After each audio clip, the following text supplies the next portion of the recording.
One couple pays $220,000 for an Airstream Interstate. They have been dreaming about it for years. Underneath the walnut cabinetry sits the exact same Mercedes Sprinter chassis a plumber buys empty for around $60,000, plus onboard systems that RV technicians privately call the first things to fail. Another couple pays $48,000.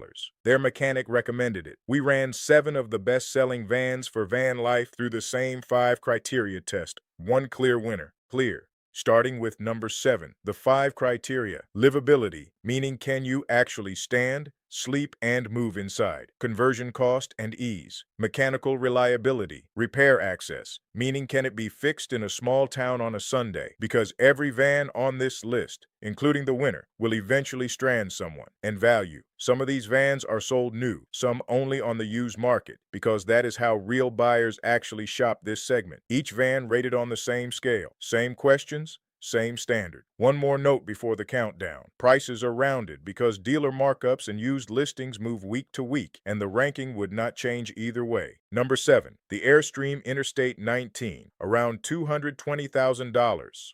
Walk through any RV show and the Interstate draws the biggest crowd because the price tag alone suggests the most advanced machine on the lot. That reputation is how Airstream vans became a status symbol in retirement communities. What it claims: hand-finished luxury, the silver bullet heritage, a rolling 5-star hotel room. What the test found: look under the badge.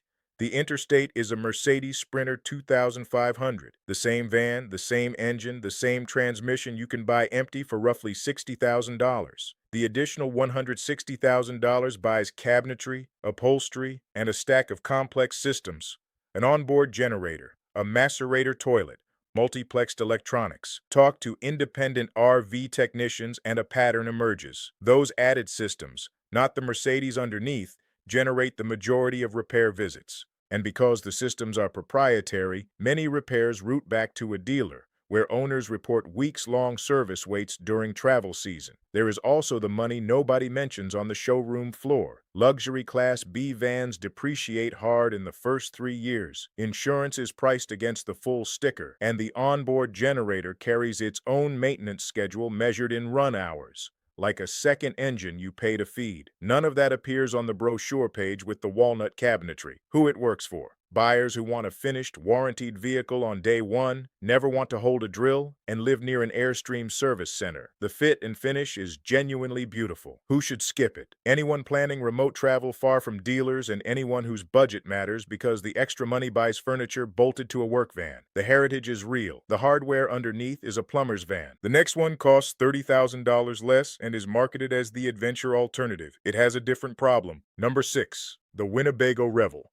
around $190,000. There is a moment many buyers over 55 describe: standing at an RV show, watching a video of 30-year-olds loading mountain bikes into a Revel, and feeling that pull. What it claims: a true 4x4 Sprinter. Go anywhere. The ultimate adventure van. What the test found: the 4-wheel drive system is real and genuinely capable on snow and forest roads. The diesel engine is strong. The problem is who the interior was designed for. The Revel is only 19 feet long, and the bed is a powered lift platform that lowers over a gear garage. Climbing into that elevated bed every night and out of it at 2 in the morning is a young climber's routine. Owners in their 60s consistently report the same 3 complaints in forums: the bed access, the narrow wet bath, and the limited seating for bad weather days. Here is the part the brochure never mentions. This van was engineered around a customer whose knees, back, and travel style are different from a retired couple spending 4 months on the road. A layout that works beautifully for a weekend skier may be the wrong tool for full-time comfort at 65. To be fair, the Revel does 2 things very well. The insulation package handles genuine winter travel, and resale values hold better than almost anything in the class because demand from that younger buyer never cools off. If you sell after 3 years, the Revel punishes your wallet less than most vans on this list. There is also the drivetrain issue we will cover fully in the next entry, because the Revel inherits every one of the Sprinter's maintenance realities and adds Winnebago's systems on top. Who it works for: active buyers who genuinely need 4-wheel drive and sleep anywhere without complaint. Who should skip it? Anyone who values easy bed access,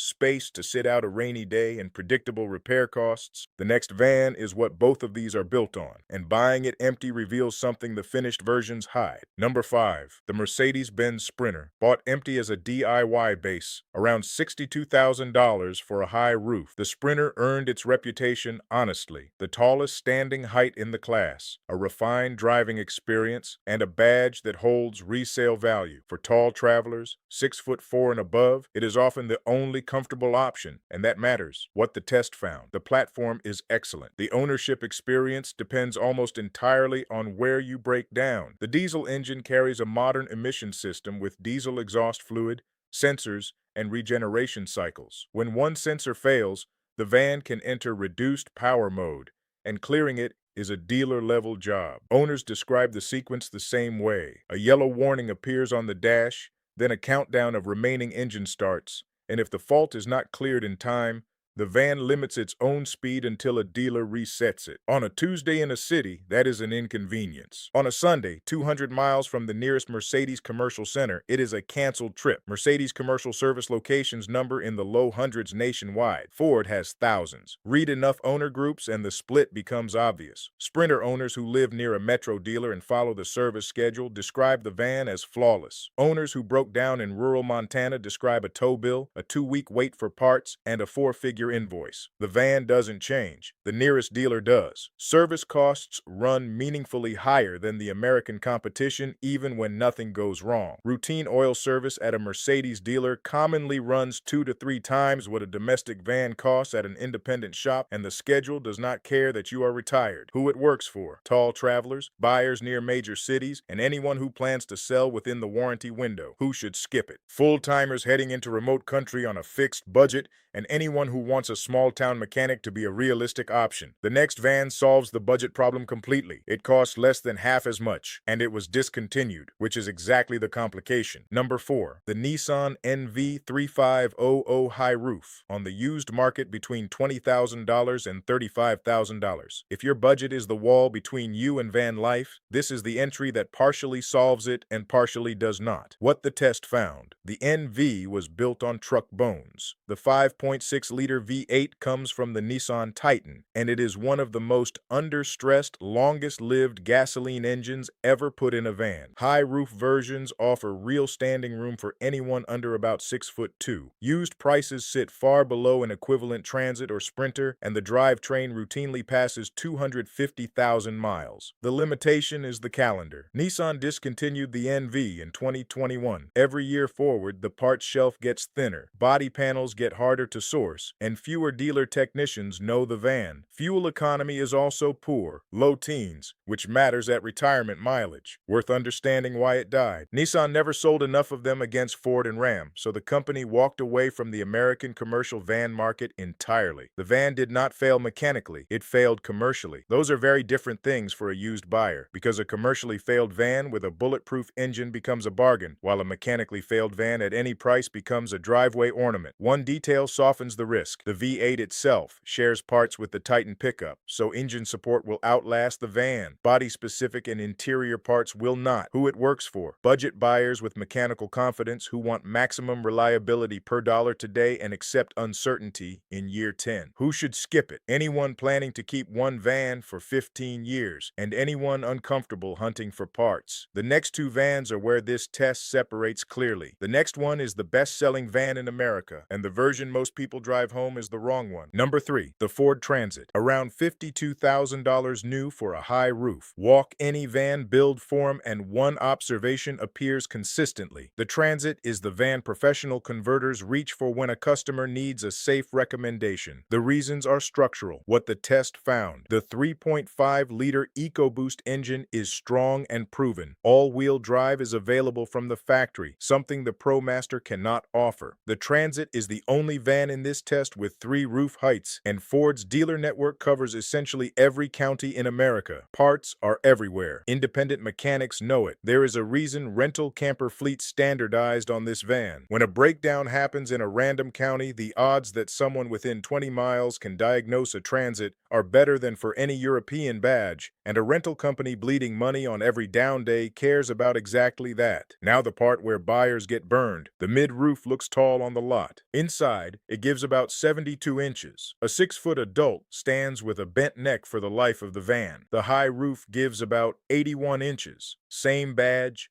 same shape from 30 feet away, completely different living experience. Scan the owner reviews and the split is almost comical. People who regret their transit almost always bought the mid-roof or the base rear-wheel drive cargo trim with the smaller engine. People who call it perfect almost always bought the high roof extended with the EcoBoost. Same badge, 2 different vans in practice. The genuine limitations. Rear-wheel drive versions can struggle unloaded in snow. Early models have documented rust complaints around seams, and the interior width forces most builders to sleep front to back, which eats floor space. The numbers explain it. The Transit measures roughly 70 inches across at its widest point and narrower between the wheel wells, so most adults cannot sleep sideways. The bed runs the length of the van instead, and that bed platform becomes the single largest piece of furniture in the entire build. Who it works for? Buyers who want the safest all-around choice, tall standing room, and a repair shop in every town, and who have confirmed they are ordering the high roof. Who should skip it? Nobody entirely. But 2 vans scored higher on this test, and the reasons are specific. Quick pause, because after reading hundreds of owner breakdown stories for this test, one theme kept surfacing that has nothing to do with which van you buy. Every van on this list, including the winner, will eventually strand someone on a cold night. A dead alternator outside Flagstaff. A diesel heater that quits at 2 in the morning at 20 degrees. The owners who described those nights calmly all had some version of the same backup. A thermal layer that works with no power. Several specifically mentioned keeping a Terra shell in the door pocket. It is an emergency bivvy about the size of a soda can that reflects your own body heat back at you. So it works when the battery, the heater, and the engine all do not. It costs less than a tank of gas, and you will hopefully never open it. If you want to check it out, the link is in the description. Now,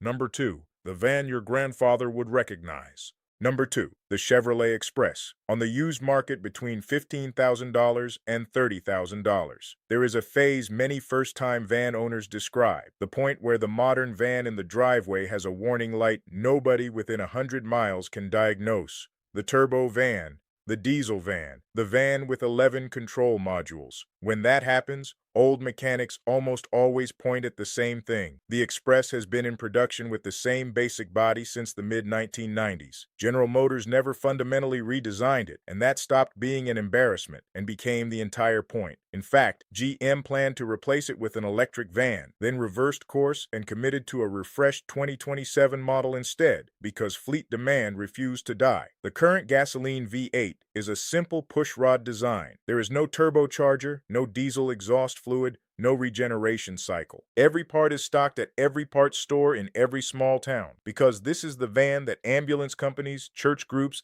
and airport shuttles have run past 300,000 miles for 3 decades. Fleet managers, who buy with spreadsheets instead of emotions, kept buying it every single year. That fleet history matters more than it sounds. Ambulance duty is the hardest life a van can live, idling for hours, sprinting cold, loaded heavy, day after day, and the Express platform survived it at scale for 3 decades. When you buy a used Express, you are buying into the deepest pool of mechanical knowledge in the American van world. Every retired fleet mechanic in every small town has had his hands inside one. The test result: mechanical reliability near the top of this list. Repair access, the best of anything tested by a wide margin. Value, exceptional, the limitation that keeps it from winning. There is no factory high roof. You cannot stand up inside an Express, period, unless you pay for an aftermarket fiberglass top, which adds cost and complexity. Fuel economy is poor, and the safety equipment is a generation behind. Who it works for: budget buyers, weekend travelers, and anyone anyone whose nightmare is a breakdown in the middle of nowhere. The Express came closer than any van in this test, but one van scored higher across every criterion that matters for living inside, and it did it at a new van price closer to the Express than to the Sprinter. Number 1. The Ram ProMaster, around $48,000 new for a high roof. Here is the context worth stating up front. Americans mostly see the ProMaster as the cheap plumber's van, the one Amazon contractors drive. That perception is exactly why it wins this test, because the same platform wears a different badge overseas. The ProMaster is the Fiat Ducato, and for decades the Ducato has been the chassis underneath the majority of motorhomes built in Europe, a continent that takes van travel more seriously than anywhere on Earth. European RV engineers, choosing freely among every chassis on the market, keep choosing this one. Heimer, Adria,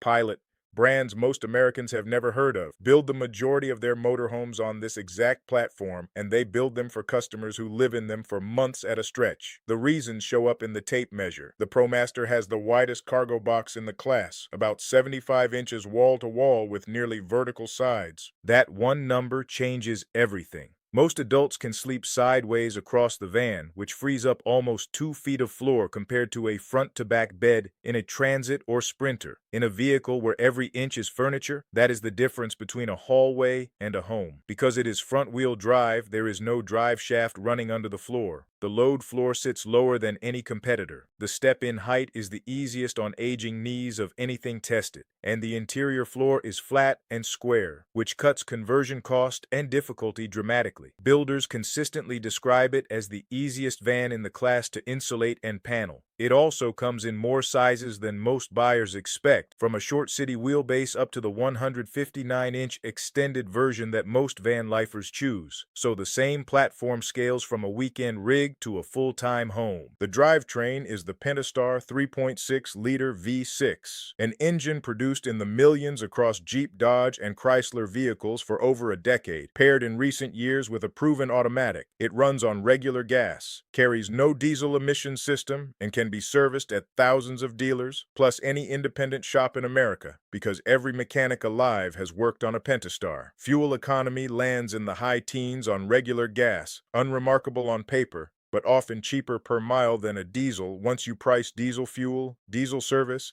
and diesel repairs honestly over a decade of ownership. The test result across all 5 criteria: livability, best-in-class width and standing room around 76 inches in the high roof; conversion cost and ease, best-in-class; reliability, strong, with the known weak points; front-end wear items, well-documented and cheap to fix; repair access, second only to the Express and far ahead of anything German; value, no full-size high-roof van costs less per cubic foot of living space. The honest limitations: front-wheel drive means it is not the van for serious off-road travel, and towing capacity trails the Transit. For pavement, gravel, and campground travel, which is the actual life most owners live, neither limitation applies. Step back and one pattern runs through all 7. The vans that scored highest are the ones professionals already chose.